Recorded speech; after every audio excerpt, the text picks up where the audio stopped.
মুসলমান, আমি আপনাদেরকে তিনটা প্রশ্ন করব, দেখবো সাতক্ষীরার মানুষের ঈমানের পাওয়ার কেন। করব?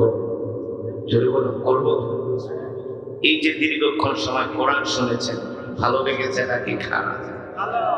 হ্যাঁ, বলি আলহামদুলিল্লাহ। এই কোরআনুল কারীমের তেলাওয়াত শোনার পরে কেউ যদি বলে হুজুর আমার ভালো লাগে না, তাহলে বুঝতে হবে এটাতে বড় শয়তানের ধরছে। ঠিক কিনা বলো? কোরআনের তেলাওয়াত শুনলে ঈমান বেড়ে যায়। কি বেড়ে যায়? কি বেড়ে যায়? এটা কি আমার কথা? আল্লাহ তাআলা নিজে বলছেন, ওয়া ইযা তুলিয়াত আলাইহিম আয়াতুহু যাদাতুহুম ঈমানা। নবী আপনি বলে দেন, আমি আপনার উপর যে কোরআন নাযিল করেছি, এই কোরআনের তেলাওয়াত শুনলে ঈমান বেড়ে যায়। ঠিক কিনা বলো? মুসলমান, আমি আপনাদেরকে তিনটা প্রশ্ন করব। যাদের ঈমানের পাওয়ার আছে, যাদের ঈমান মজবুত, যারা মুমিন, যারা আল্লাহ ছাড়া কাউকে ভয় করে না, তারা এই তিনটা প্রশ্নের উত্তর দিতে পারবে। আর অহংকারী নাফরমানরা দিতে পারবে না। ঠিক কিনা বলো? প্রশ্ন তিনটা করব। এক নম্বরে বলুন, আমাদের হায়াতের মালিক কে? আল্লাহ জন্য বলি কে? আমাদের হায়াতের মালিক আমেরিকার প্রেসিডেন্ট নয়। ঠিক কিনা বলে? আমাদের রিজিকের মালিক কোরআনে আছে কি আছে না? নাই। ওমা মিন দাব্বাতিন ফিল আরদি ইল্লা আলাল্লাহি রিজকুহা। আল্লাহ তাআলা কোরআনুল কারীমের মধ্যে সূরাতুল হুদের মধ্যে বারবার বলেছেন, নবী আপনি বলে দেন সারা পৃথিবীর সমস্ত মাখলুকের রিজিকের মালিক আমি আল্লাহ। ঠিক কিনা মুসলমান? হায়াতের মালিক আল্লাহ, রিজিকের মালিক আমরা কার গোলাম? জোরে বলি কার গোলাম? মুসলমান, এই আসমান কার? জমিন কার? এই আসমান আল্লাহ তাআলার, জমিনও আল্লাহ তাআলা। আপনারা যে জমিনে বসে আছেন, এই জমিনের কথা কোরআনে আছে কি আছে নাই? এই যে এখন প্রচন্ড গরম, ঠিক কিনা বলো? প্রচন্ড গরম, মানুষ বৃষ্টির জন্য হাহাকার করছে। নাকি সাতক্ষীরা মানুষের বৃষ্টির দরকার? হ্যাঁ, মানুষ বৃষ্টির জন্য হাহাকার করছে। পারলে আমেরিকার প্রেসিডেন্ট তুমি একটু বৃষ্টি দাও, পারলে ভারতের মোদি একটু বৃষ্টি দাও, পারলে প্রধানমন্ত্রী শেখ হাসিনা একটু বৃষ্টি দাও। কারো ঘোড়ার ডিমের কোনো ক্ষমতা নাই। ঠিক কিনা বলেন? বৃষ্টির মালিক কে? কোরআনে আছে কি আছে না? নাই। এ যুবক মুসলমান, ভালো করে শুনে রাখো, বৃষ্টির মালিক তোমার কোনো নেতা নেত্রী না, তোমার কোনো প্রেসিডেন্ট না। বৃষ্টি দেওয়ার মালিক আল্লাহ তাআলা। যদি বৃষ্টি বন্ধ করে দেয়, এই জমিনের সব মাখলুকগুলো মারা যাবে। এই যে আপনারা কোরআনের মাজমায় বসে বসে অটো এসির বাতাস খাইছে। আরে মিয়া, ঢাকা শহরে টাকা হইলেও এই বাতাস পাওয়া যায়? পাবেন? ঢাকায় টাকা হলে বাতাস পাওয়া যায় না, অটো বাতাস আসে। সাতক্ষীরা যেখানে যাই সেখানেই বাতাস। আসলে সাতক্ষীরা মানুষের কপাল ভালো, কারণ পাশেই সুন্দরবন। আপনাদের বেশি বেশি শুকর আদায় করা হচ্ছে, কিন্তু শুকর আদায় করবো কি? সারাদিন শুধু বিড়ি খাওয়ার তালে। আসার সময় দেখলাম প্রত্যেকটা চায়ের দোকান এক একটা মিনি সিনেমা। সঠিক নাকি বেঠি? আবার এক একটা চায়ের দোকানের সামনে 15-20টা করে চেয়ার বিছাইছে। বাংলাদেশের বড় সিনেমা হলগুলো বন্ধ হয়েছে, আর এখন গ্রামে গ্রামে এই ছোট ছোট চায়ের দোকানের সিনেমা হল চালু হয়েছে। ওই সমস্ত সিনেমা হলের কপালে জুতা মারি। ঠিক কিনা বলে? আজকে মুসলমান মসজিদে মুসল্লি নাই, কিন্তু চায়ের দোকানে পয়সা বাংলা সিনেমা দেখার মুসলমানের অভাব নাই। সঠিক নাকি বেশি? মিথ্যা বলছি? অবাস্তব বলছি?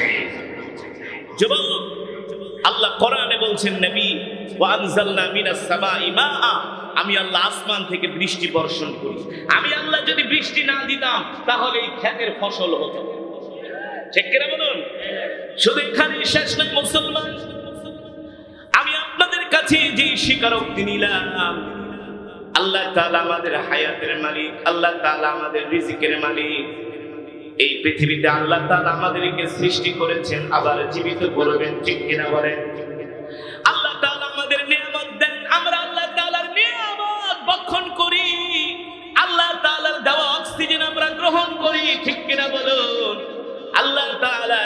এই বাতাস বন্ধ করে দেন, পৃথিবীর কোন রাজা বাদশা নাই আমাদেরকে একটু বাতাস দিবে। আল্লাহ তাআলা যদি অক্সিজেন বন্ধ করে দেন, পৃথিবীর কোন মানুষ আমাদেরকে অক্সিজেন দিতে পারবে না, ঠিক কিনা বলেন? আল্লাহ তাআলা সেই কথাই কোরআনুল কারীমের মধ্যে বলেন, কাইফা তাকফুরুনা বিল্লাহি ওয়া কুনতুম আমওয়াতান ফাআহইয়াকুম সুম্মা ইউমীতুকুম সুম্মা ইউহয়ীকুম সুম্মা ইলাইহি তুরজাউন। আল্লাহু আকবার। আল্লাহ তাআলা বলেন, নবী দুনিয়ার মানুষদেরকে বলে দেন, হে দুনিয়ার মানুষ, তোমরা কিভাবে তোমার রবের সাথে নাফরমানি করো? ঠিক কিনা বলেন? আমরা রবের সাথে নাফরমানি করি কি করি না? মসজিদের মুয়াজ্জিন মিনার থেকে ডাক দিচ্ছেন, হাইয়া আলাস সালাহ, নামাজের দিকে আসো, হাইয়া আলাল ফালাহ, কল্যাণের দিকে আসো। মসজিদ থেকে মাত্র 20 গজ দূরে চায়ের দোকান, ওই দোকানে বসে 30, 40, 50 জন মুসলমান বিড়ি খায় আর বাংলা সিনেমা দেখে, অথচ নামাজের সময় মসজিদে মুসল্লি পাওয়া যায় না। একটা সিনেমা দেখতে কয় ঘন্টা লাগে? জোরে কর। আমি কিন্তু বুঝি আপনারা যে আস্তে কথা বলতেছেন কেন, সবাই কিন্তু সিনেমা দেখার ওস্তাদ। একটা সিনেমা দেখতে লাগে 3 ঘন্টা, আর এক ওয়াক্ত নামাজ পড়তে লাগে মাত্র 20 মিনিট, 15 মিনিট, 10 মিনিট। ঠিক না? আল্লাহ তাআলা বলে, বান্দা তুই আমাকে 20টা মিনিট সময় দিলি না, অথচ বৈশা বৈশা হারাম জিনিস 3 ঘন্টা দেখছিস। এ বান্দা, তুই আমার সাথে এই কাজ কিভাবে করতে পারলি? আমার সাথে এই নাফরমানি কিভাবে করতে পারলি রে বান্দা? এ বান্দা, তুই মনে করছিস আমি আল্লাহ তোকে ছেড়ে দিব? না না না, তুই ছিলি মৃত, আমি তোর মায়ের পেটে তোকে আমি মৃত রেখেছি, আর মায়ের পেট থেকে আমি আল্লাহ তোকে জিন্দা করেছি, আবার জিন্দা করার পরে তোদেরকে মৃত্যু দিব নাকি? যদি জীবিত হওয়ার পরে আবার মৃত হওয়ার পর যদি আল্লাহ জিন্দা না করতো, তাইলে তো বেঁচে গেছিলাম। কিন্তু সমস্যা তো এক জায়গায়, আল্লাহ তো আবার জীবিত করবে না। ও আন্নাকুম ইলাইনা লা তুরজাউন, আল্লাহ তাআলা বলে আমি তোদের প্রত্যেককে জীবিত করব, আর আমার সামনে তোদেরকে দাঁড় করাবো। ঠিক কিনা বলে? কেন দাঁড় করাবো? কেন দাঁড় করাবো? কারণ তোরা তোদের হায়াতের জিন্দেগির সময়টা কোন কাজে ব্যয় করছস?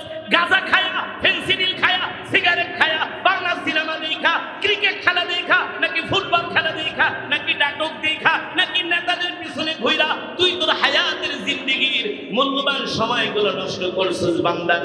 প্রত্যেকটা সেকেন্ডের হিসাব, প্রত্যেকটা মিনিটের হিসাব আল্লাহর আদালতে দিতে হবে। হবে? আল্লাহ তাআলা কি এমনি আমাদেরকে ছেড়ে দিবে? জোরে বলো। আল্লাহ তাআলা এমনি আমাদেরকে ছাড়বে না, প্রত্যেকটা সেকেন্ডের হিসাব আল্লাহ তাআলা আমাদের থেকে নেবে। এমনকি মুসলমান, আমি আপনাদের সামনে একটু আগে যে কোরআনুল কারীমের তেলাওয়াত করেছি, শুনছেন তো? হ্যাঁ, যদি শুনে থাকেন, এক একটা হরফের বিনিময়ে আল্লাহ তাআলা আমাদের আমলনামায় কমপক্ষে 10টি করে নেকি দান করেছেন। খুশি নাকি বেজার? জোরে বলো। শুধু এখানেই শেষ না মুসলমান, আমি যদি 10,000 শব্দ তেলাওয়াত করি, 10,000-কে 10 দিয়ে গুণ দেন, নগদ কত? 1 লাখ। কত? 1 লক্ষ নেকি পেয়েছেন মিনিমাম। এখানে শুধু শেষ না রে যুবক। এই যুবক, সিনেমা হলে যায়, চায়ের দোকানে বাংলা সিনেমা দেখে কয়টা নেকি কামাইছো জীবনে? নেকি নেকি আস্তাগফিরুল্লাহ। কিন্তু কোরআনের মজমায় আসার কারণে, আজকের এই মাহফিলে আসার কারণে আপনারা এক একজন এক এক খতম করে কোরআনুল কারীমের সওয়াব পেয়েছেন। এক একজন এক এক খতম, সবাই মিলে এক খতম, এক একজন পার পারছেন। কিভাবে বলেন? কিভাবে দেখি সাতক্ষীরার মানুষ কিভাবে এক খতম করে কোরআনুল কারীমের সওয়াব পেলেন? জোরে বলুন মাশাআল্লাহ। আমি সূরাতুল ইখলাস শরীফ 3 বার পড়েছি। ঠিক কি না? আল্লাহ রাসূলের হাদিস তিরমিজির বর্ণনায় আসছে, সাহাবী আবু সাঈদ আল-খুদরি রাদিয়াল্লাহু তাআলা আনহু থেকে হাদিসটি বর্ণিত, আল্লাহর নবী বলেন, কেউ যদি সূরাতুল ইখলাস 3 বার তেলাওয়াত করে, আল্লাহ তাআলা তার আমলনামায় পূর্ণ 1 খতম কোরআনুল কারীমের সওয়াব দান করে। আল্লাহু আকবার। তাহলে আজকের মাহফিলে এসে আমরা 1 খতম করে করে কোরআনুল কারীমের সওয়াব পেয়েছি। খুশি নাকি বেজার? যেই মজমার মধ্যে এতগুলো খতমে কোরআনের সওয়াব হয়, ওই মজমায় দোয়া করলে আল্লাহ তাআলা সেই দোয়া ফিরিয়ে দিতে পারে না? পারে? জয় বলুন পারে। তাহলে আজকের মজমায় আমরা দোয়া করব, চোখের পানি ছেড়ে আল্লাহ তাআলার কাছে দোয়া করব। রাজি আছেন? রাজি আছেন? মনোযোগ দিয়ে দিব না বয়ান চলবে? হ্যাঁ, ওঠাউঠি করেন কেন? একজন ওঠা যাবে। চায়ের দোকানে যে সিনেমা দেখার সময় তার মাথা ব্যথা করে, সিগারেট বাদ করে থাকে, একদম দে না দে বেটা, আদর করে আমার বিড়িটারে ধরায় না, চাচা আমি জায়গাকে আরে যাবে কে একসাথে একরাম করে বসে আরে শেষ করে এই যায়। সিনেমা দেখার সময় ডাকতে পারো, ক্রিকেট খেলা দেখার সময় ডাকতে পারো, আইপিএল বিপিএল, সারাদিন খালি হা করে টিভির দিকে তাকায় থাকে, আইপিএল বিপিএল। আরে বেটা, যারা আইপিএল বিপিএল খেলে কোটি কোটি টাকা কামায়, তুই কি পাইছস? তুই কি পাইছস বল? সাকিব আল হাসানের জন্য যে জীবনটা শেষ করলি, সাকিব সাকিব কয়া কি গোড়া টিম পাইছো? সাকিব তো সেই আমেরিকার নিউ ইয়র্কে কোটি বিলিয়ন মিলিয়ন ডলারের ফ্ল্যাটে সাকিব তার স্ত্রীরে নিয়ে থাকতেছে, আর তুমি আমি লাল মিয়া সাতক্ষীরার ভাঙ্গা ঘরে আছি। এই পাইছো। মেসি রোনাল্ডোর জন্য জীবন দিয়ে দেয়, মেসি আর রোনাল্ডো, ঠিক কিনা বলেন? রাত 3টা বাজে উঠে ফুটবল খেলা দেয় এই দেশের মুসলিম। সাতক্ষীরার মানুষ মনে হয় দেখে নাই, দেখে নাই না? খুব ভালো, সাতক্ষীরার মানুষ খুব ভালো, তারা ফুটবল টুটবল এগুলো দেখে না। দেখে না মানে আমি আসছিলাম দেখি বিশাল বিশাল আর্জেন্টিনার ব্রাজিলের পতাকা, রাত 3টা বাজে আর্জেন্টিনা ব্রাজিলের খেলা। এক বন্ধু আর এক বন্ধুর ফোন দেয়, দোস্ত ওঠো ওঠো, ঘুমের থেকে আসো, একসাথে খেলা দেখি। এই বেটা, রাত 3টা বাজে উঠে মেসি আর রোনাল্ডোর খেলা দেখলি? মেসি রোনাল্ডো কি তোর দুলাভাই লাগে না তোর দাদা লাগে? হ্যাঁ, মেসি রোনাল্ডো ওরা তো হাজার হাজার টাকা দিয়ে কামাইছে, তোমাদের সমাজ তোমরা কি পাইছো? ঠিকই সে তার গার্লফ্রেন্ড লইয়া ঘুরতেছে, এই হোটেলে যায় ওই রিসোর্টে যায়, তুমি আমি কি পাইছি? তুমি আমি মাঝখান থেকে গুনাহ কামাইছি, কিন্তু যা পাওয়ার সওয়াব আজকে পাইছি। মসজিদে যে পাইছেন, ওয়াজ মাহফিলে পাইছেন, এই সওয়াবই থাকবে, ঠিক কিনা বলো? তাহলে কোরআনের মজমায় বসলে লাভ না ক্ষতি? আর যারা বলেন লাভ না ক্ষতি, বাংলাদেশের মুসলমান বোঝে না, মনে করে মসজিদে গেলে সময় নষ্ট, ওয়াজ মাহফিলে আসলে প্রেসার উঠে যায়, কোন সময় বাড়িতে যাই। ঠিক কিনা বলুন? আপনারা যে আমার জবানের তেলাওয়াত শুনছেন, আমার পরে কিন্তু আরেকজন কারি সাহেব আছে, যাকে বলে পুলিশ কারি। কি কারি? পুলিশ কারি মহিবুল্লাহ। মাশাআল্লাহ, পুলিশ কারি মহিবুল্লাহ, আমরা সবাই বলি মাশাআল্লাহ। কারণ এই পুলিশ ইউনিফর্ম পরা সে কোরআন তেলাওয়াত করে, এটা আমাদের জন্য গর্ব। বাংলাদেশের প্রত্যেকটা পুলিশ যদি এভাবে কোরআন পড়তে পারতো, তাহলে চুরি চামারি সব বন্ধ হয়ে যেত, ঠিক কিনা বলেন? প্রত্যেকটা পুলিশ যদি এভাবে কারি মহিবুল্লাহর মতো ধার্মিক হতো, এভাবে কোরআনকে ভালোবাসতো, তাহলে পুলিশের মধ্যে যত দুর্নীতি সব বন্ধ হয়ে যায়, ঠিক কিনা বলুন? আমরা দোয়া করি আল্লাহ তাআলা প্রত্যেকটা পুলিশ সদস্যকে আল্লাহ তাআলা দিনদার বানায় দিন, জনগণের সেবক বানায় দিন, বলি আমিন। সেই কারি মহিবুল্লাহ আমার পরে তেলাওয়াত করবে, আমি তার তেলাওয়াত বয়ান শুনছি, মাশাআল্লাহ, একজন ডিফেন্সের লোক এত সুন্দর তেলাওয়াত বয়ান করে, এটা প্রশংসা করার। আপনারা তার তেলাওয়াত শুনতে রাজি? এই নিয়ে এখন যদি কোনো একটা এখানে গানের অনুষ্ঠানে তো এক শিল্পী গেছে, আর এক শিল্পী আইতে আছে রাত 2টা বাজে, সেই 2টা পর্যন্ত বয়া থাকে, দেখা ভাই না? হারাম জিনিসে খুব মজা, গুনার কামাইয়ে খুব মজা, কিন্তু এটার শাস্তি বেশি, ঠিক না বলেন? তাহলে আমরা কোরআনকে ভালোবাসি কি বাসি না? আমরা আমাদের জীবনের চেয়ে আল্লাহর কোরআনকে ভালোবাসি, আল্লাহর রাসূলকে ভালোবাসি, ঠিক কিনা বলেন? এবার আসেন মুসলমান, আমি আপনাদের সামনে যে কোরআন কারীমের তেলাওয়াত করেছি, ও যুবক ও বন্ধু, তুমি আমি মুসলমান হয়ে কোরআন পড়তে পারি না, কোরআন শিখি না, কোরআন শেখার জন্য আমরা সময় দেই না। ব্যবসার জন্য আমাদের সময় হয়, চাকরির জন্য আমাদের সময় হয়, ইংরেজি পড়ার জন্য, অঙ্ক পড়ার জন্য, সমাজ বিজ্ঞান পড়ার জন্য আমাদের সময় হয়, কিন্তু আল্লাহর কোরআন শেখার জন্য আমাদের সময় হয় না। আল্লাহর কোরআন শেখার জন্য আমরা সময় দেই না। ও যুবক, অথচ তুমি জানো না রে বন্ধু, এই কোরআনের জন্য আল্লাহ রাসূলের সাহাবীরা জীবন দিয়েছেন।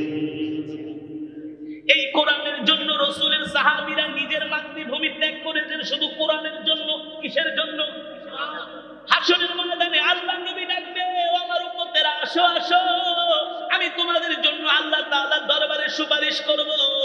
আজকে তোমাদের জন্য আমি সুপারিশ করব। হাদিস শরীফে এসেছে, বুখারীর বর্ণনায় আল্লাহ তাআলা ডাক দিয়া বলবে, ইশফা তুশাফা, ও আমার মুহাম্মদ, ও আমার হাবিব, ও আমার বন্ধু, আপনি আপনার উম্মতের জন্য সুপারিশ করেন।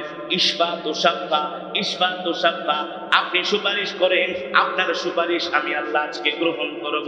আল্লাহ রাসূল সমস্ত হাসরবাসীদেরকে ডাক দিবে, ও আমার উম্মতেরা আসো আসো, আমি তোমাদের জন্য আজকে আল্লাহর দরবারে সুপারিশ করব। সেই সময় সমস্ত হাসরবাসীরা আল্লাহ রাসূলের সামনে এসে হাজির হয়ে যাবে আর বলবে, ওগো নবীজি, আমরা তো আপনার উম্মত, আমাদের জন্য আজকে আপনি আল্লাহ তাআলার কাছে আমাদের জন্য সুপারিশ করেন। আল্লাহ রাসূল ডাক দিয়া বলবে, শোনো, তোমরা যদি আমার উম্মত হইতা, তাহলে তোমাদের 3.5 হাত বডির মধ্যে উম্মতের চিহ্ন থাকতো, উম্মতের নিদর্শন থাকতো, ঠিক কিনা বলো? তখন বলবে, ও রাসূল, আমরা আপনাকে অনেক ভালোবাসি, জীবন দিয়া ভালোবাসি।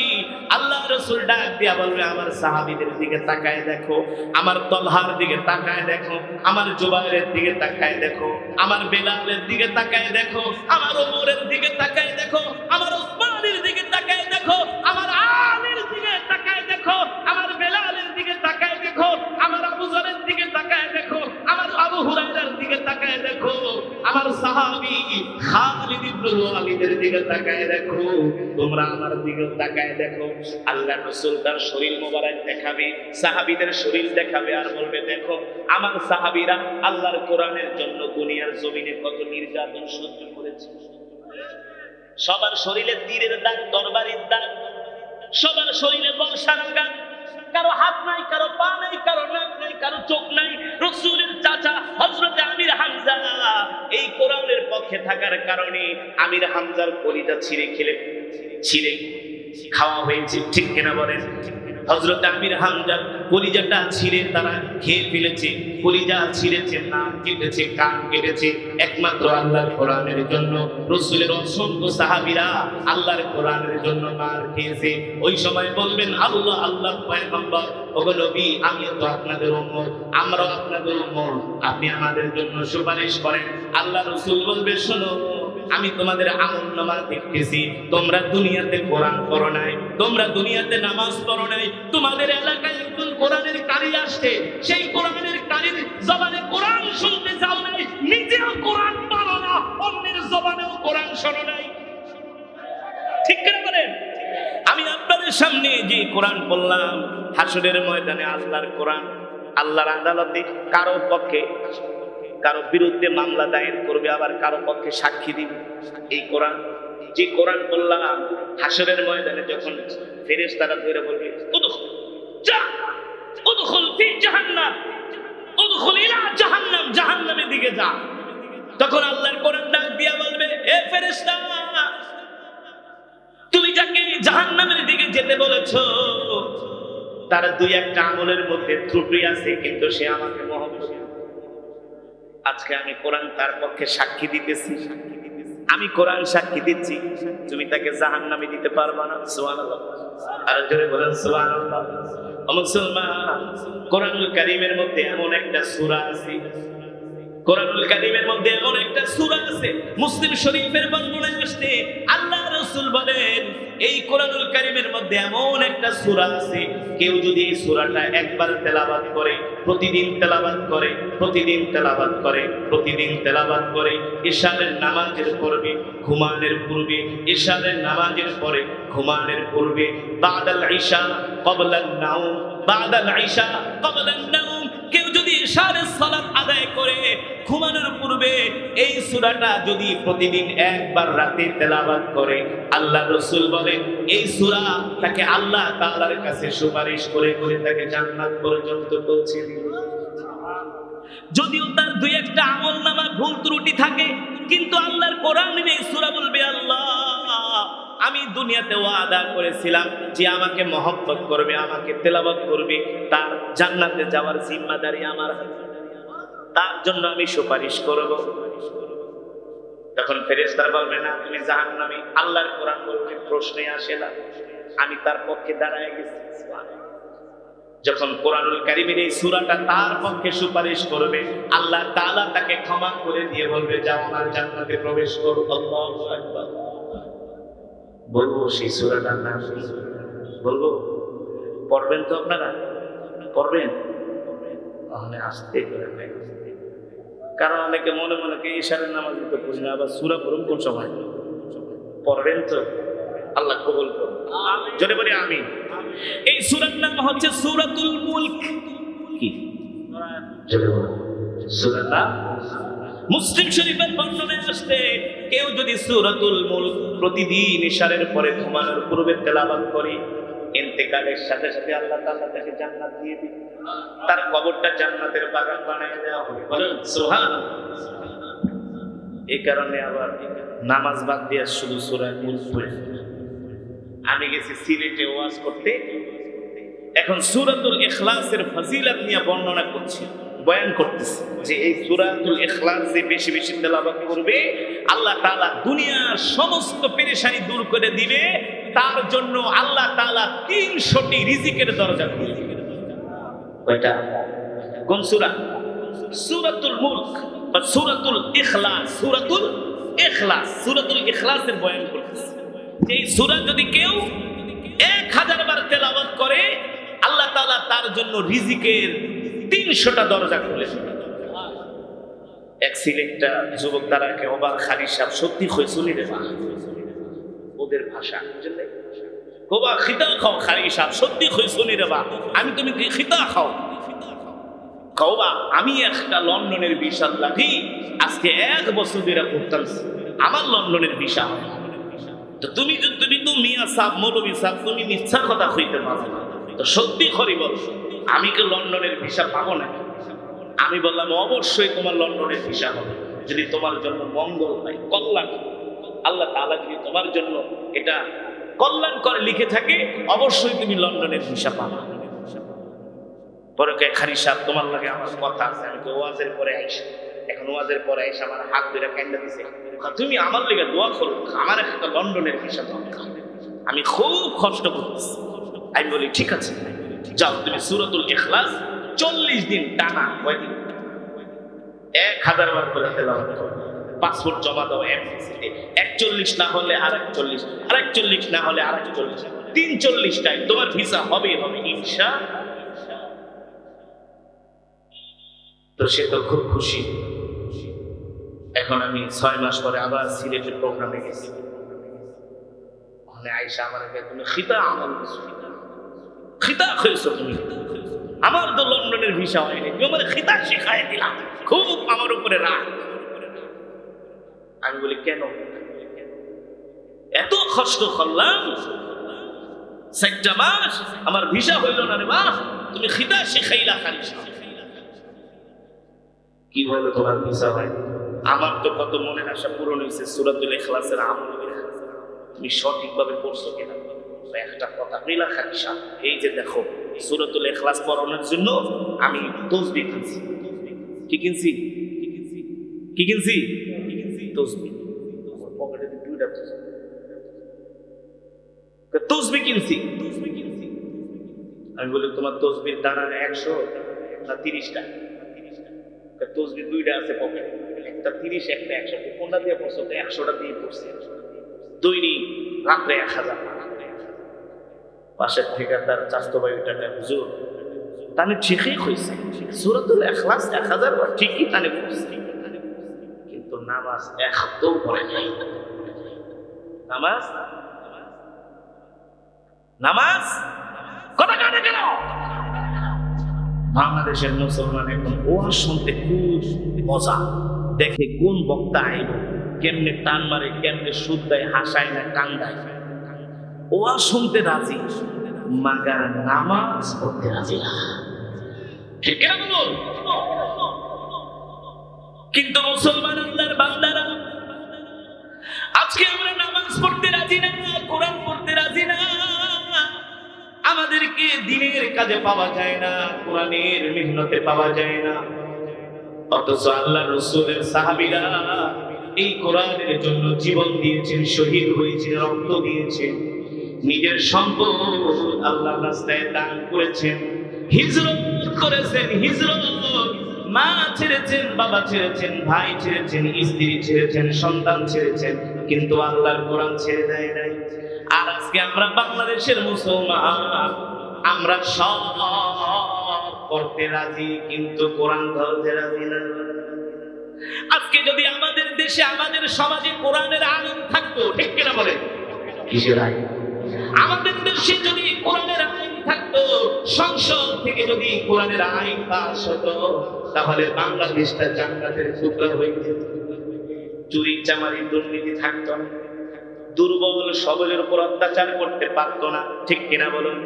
একটা বেচারা গরিব রিক্সাওয়ালাকে 5 টাকার জন্য গালে থাপ্পড় দিতে পারতো না, একটা জুতা চোরকে ধইরা পিটায় তার খণ্ড ভেঙে দিতে পারতো না, ঠিক কিনা বলেন?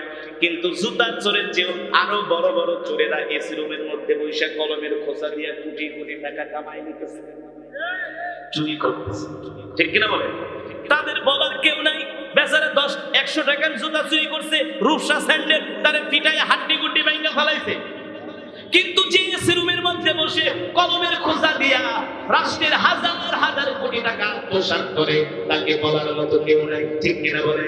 কিন্তু যদি কোরআনের আইন থাকতো, কোরআনের শাসন থাকতো, তাহলে কখনো দুর্বলের উপর অত্যাচার হতো না, কোন মানুষ না খায়া থাকতো না, কোন মানুষ ক্ষুধায় কষ্ট পাইতো না, কোন মানুষ চিকিৎসার অভাবে মারা যেত না, কোন গরিব মানুষ ঢাকার শহরের সদরঘাটে লঞ্চ টার্মিনালে না খায়া ঘুমাতো না, সেই গাবতলীর বাস টার্মিনালে না খায়া ঘুমাইতো না, ঠিক কিনা বলুন? যদি কোরআনের রাজ কায়েম হয়ে যেত, তাহলে প্রত্যেকটা মানুষের ঘরে ঘরে খাবার পৌঁছে দেওয়া হতো। বিশ্বাস করেন না? এখন দেখবেন আমাদের দেশে অনেক অফিসারদেরকে যদি বলা হয় আপনারা জনগণের এটা করেন সেটা করেন, ধমক দেখে আমরা কি তাদের বাড়িতে যাই নিরাপত্তা দিব নাকি? আমরা কি তাদের বাড়িতে যাই খাবার দিয়ে মনে? অথচ মুসলমানদের খলিফা, আমিরুল মুমিনিন, খলিফাতুল মুসলিমিন হযরত ওমর ফারুক, নাম কি? ওমরে কোরআনের আইন প্রতিষ্ঠা হলে কি সুবিধা হয় দেখেন। এই যে বর্তমানে পৃথিবীর একটা মাত্র রাষ্ট্র যাদেরকে নিয়ে আমরা অহংকার করি, গর্ব করি না, আমেরিকা, হ্যাঁ, আফগানিস্তান,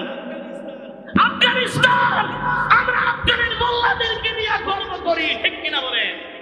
ওই দিন দেখলাম আফগান সেনাবাহিনীর একজন মেজর জেনারেল, তিনি আটার বস্তা মাথায় করে মানুষের ঘরে ঘরে পৌঁছে দিচ্ছেন। মাথায় আটার বস্তা আর হাতে হলো তেলের কন্টেনার, মানুষের ঘরে ঘরে পৌঁছে দিচ্ছেন খাবার। আপনি বাংলাদেশে এখান থেকে যদি আপনি ঢাকা যান, 500 টাকার একটা নোট যদি উপরের পকেটে নেন, নিয়ে যদি সাতক্ষীরা থেকে বাসে উঠেন, গুলিস্তানে নামার পরে দেখবেন আপনার 500 টাকার নোট নাই। কপাল ভালো হইলে পকেট কেটে লইয়া যেতে পারে, কপাল ভালো হইলে আবার সেই রাস্তায় গাড়ি আটকে ডাকাতিও করতে পারে। আপনারা কত এটা আবার কি পরের নাই তো আমরা পড়ছি চায়ের ওয়াজ করে দেখতেছি ডাকাত রাস্তার ভিতরে ধরে একটা হুজুর, আসসালামু আলাইকুম হুজুর, আপনার খুব ভক্ত, আপনার খুব ওয়াজ শুনি তো হুজুর, কিছু মনে করেন না, যা পাইছেন দিয়া যান। হুজুর, অন্যান্য মানুষের টাকা ডাকাতি করে আমার টাকার ভিতরে ভেজাল আছে, আপনার টাকায় কোনো ভেজাল নেই, একের হালাল। কি হালাল? বিশ্বাস করেন ঢাকাইতে যে সর্দার, সে আবার আমাদের খুব সম্মান করতেছে। হুজুর, হুজুরে একটু যে গাড়িতে বাড়ি মারছে, রড দিয়া তো গ্লাস ভাঙে থেকে সিটের উপরে পড়ছে, এই হুজুরে বসলে হুজুরের পা ঢাকাইটা দিব, এটা পরিষ্কার কর, পরিষ্কার। হুজুরে আরাম করে বসে। প্রায় 1.5 লক্ষ টাকার উপরে নিয়ে গেছে। বললাম ভাই 40,000 টাকা দেন, আগামীকাল মাদ্রাসায় ছাত্রদের চাউল কিনতে। হুজুর, ডাকাতির ইতিহাসে বন্ধ কাউরে 2 টাকা দেয়নি, তো আপনারা 2,000 টাকা দিলাম তেল আর গ্যাস কেনার লেগে নাস্তা খাওয়া। দোয়া করেন, আপনারা তো প্রতিদিন কামান। আমাকে ভাই আমার কিন্তু এই মতো 4 বার ধরছে। বাস্তব নাকি অবাস্তব? আফগানিস্তানে আপনি 1 কোটি টাকা নিয়েও যদি রাত্রবেলা বের হন, কোন ডাকাইত তো দূরের কথা, কোন শয়তানও আপনার দিকে ফিরে তাকাবে না। কারণ ডাকাত জানে এদেশে কোরআনের আইন আছে, এখন ডাকাতি করব, সকালবেলা আদালতে উঠে আমার হাত কেটে দেওয়া হবে। ঠিক কিনা মুসলমান? সঠিক নাকি বেঠিক? এই যে আফগানিস্তানে বর্তমানে আমরা যে রুটি খাই না, রুটি, পরোটা, দুধুরটি, আমাদের দেশে তো মনে করেন পিস হিসাবে বিক্রি করে। তো আফগানিস্তানে এখন রুটি কেজি মাপে বিক্রি করে, কেজি দিয়া মাপে। বলতে পারেন হুজুর রুটি আবার কেজি দিয়া মাপে কেন? কারণ হলো সব রুটির সাইজ তো এক, কোনোটা বড় কোনোটা, দাম কিন্তু নিতেছে, কথা বলে না, দাম নিতেছে এক, কিন্তু কোনোটাই বেশি কোনোটাই কম। আপনি ঠকছেন, ওরা কিন্তু ঠিকই জিততেছে। এই কারণে আফগানিস্তানের কোরআনের আইন থাকার কারণে তারা ফরমান জারি করছে, রুটি বিক্রি হবে কেজি দরে, বিরিয়ানি বিক্রি হবে কেজি দরে। তাহলে মানুষের ঠকার সম্ভাবনা নাই। মুসলমান, এটা তো সাধারণ একটা উদাহরণ। এবার আসেন, যদি কোরআনের রাজ কায়েম হয়ে যেত, তাহলে মানুষ রাত্রবেলা ঘুমাইতো, কেউ গরু চুরি করার সাহস পাইত, ডাকাতি করার সাহস পেত না, কোন মানুষ না খেয়ে ঘুমাতো না। প্রত্যেকটা মানুষের জানের মালের ইজ্জতের নিরাপত্তা দিত সরকার প্রধান। ঠিক কিনা বলেন?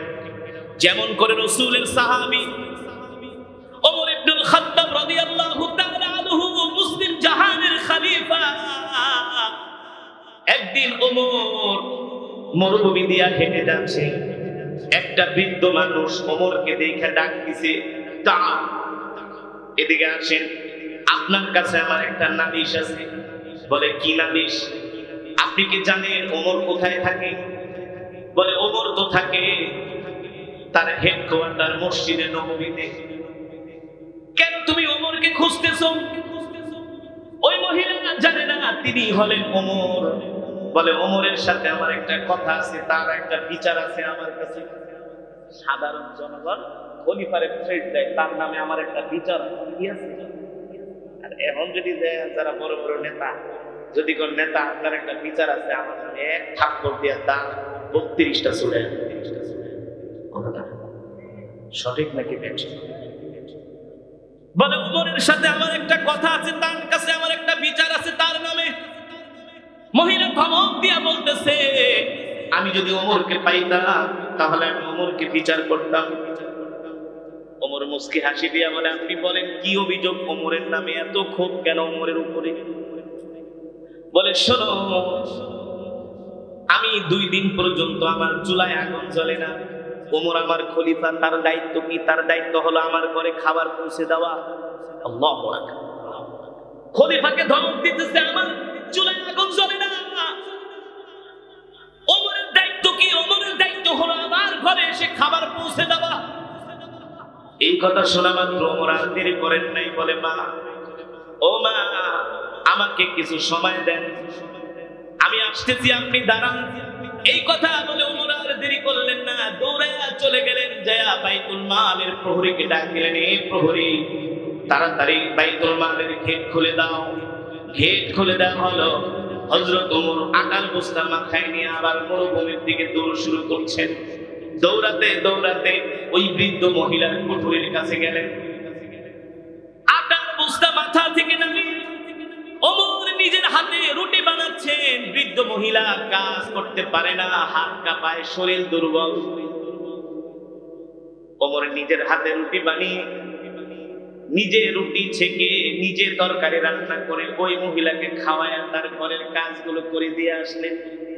এটা কিন্তু আবার মনে করেন না ওই যে বাচ্চার সন্তানের ঘটনা, আর একটা ঘটনা ইতিহাসের মধ্যে এসেছে।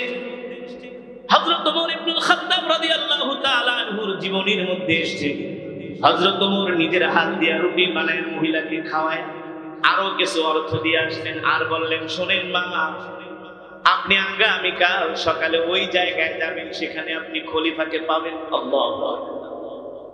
মহিলা যখন সকাল হলো, হযরত ওমর রাষ্ট্রীয় কাজকর্ম সম্পাদন করতেছে, আর ওই মহিলা হযরত ওমরের সাথে দেখা করার জন্য মসজিদে নববীর কাছে গেলেন। জিজ্ঞেস করলেন, আইনা ওমর ইবনুল খাত্তাব? তোমরা কি ওমর ইবনুল খাত্তাব কোথায় আছে জানো নাকি? তোমরা কি ওমরকে চিনো নাকি? কেন কেন বলে আমি ওমরের নামে একটা নালিশ দেওয়ার জন্য আসছি। কি নালিশ? আমি আমার চুলায় 2 দিন পর্যন্ত আগুন জ্বলে না, ওমর আমার খোঁজ খবর নেয় নাই। কিন্তু গতকাল রাতে একজন অপরিচিত লোক আমার বাসায় আটার বস্তা দিয়ে আসছে। কিন্তু আমি তো চেয়েছিলাম ওমর আমার খাবার আমার ঘরে পৌঁছে দিবে। ওমরের নামে আমায় একটা নালিশ করার জন্য আসছি। মদিনার লোকগুলো ডাক দিয়ে বলে, বৃদ্ধ মহিলা, তুমি যদি ওমরের সাথে দেখা করতে চাও আসো আমার সাথে। হযরত ওমরের রাজ দরবারে নিয়ে গেলেন। মসজিদে নববীর সিঁড়ির মধ্যে বসে হযরত ওমর জনগণকে খাবারগুলো বন্টন করে দিচ্ছেন। আর ওই মহিলা হযরত ওমরের চেহারার দিকে তাকায় অবাক হয়ে গেছে। এই লোকটাই তো গতকাল রাতে আমাকে আটার বস্তা আমার ঘরে পৌঁছায় দিয়েছে। তার নিজের হাত দিয়ে আমাকে রুটি বানিয়ে দিয়ে আসছে। এখন মদিনার জনগণকে জিজ্ঞেস করে, এটাই কি সত্যি? ওমর বলে, হ্যাঁ এটাই ওমর, ইনি ওমর, ইনি আমাদের খলিফা। ওই মহিলা দৌড়ে যায় না হযরত ওমরের সামনে দাঁড়ালেন। আর ওই ওমর মহিলাকে দেখে 2 হাত তুলে বলে, মা আপনি আমাকে ক্ষমা করে দিন, আমি আপনার ঘরে খাবার পৌঁছে দিতে পারি না, আমি জানতাম না। আমি সব মানুষের খবর নিতে নিতে আমি ক্লান্ত হয়ে গেছিলাম, আপনার বাড়িতে আমি যেতাম, কিন্তু একটু দেরি হয়ে গেছে, আপনি আমাকে ক্ষমা করে দিয়ে কাল হাসরের ময়দানে আল্লাহর আদালতে ওমরের নামে আবার নালিশ দিয়েন না।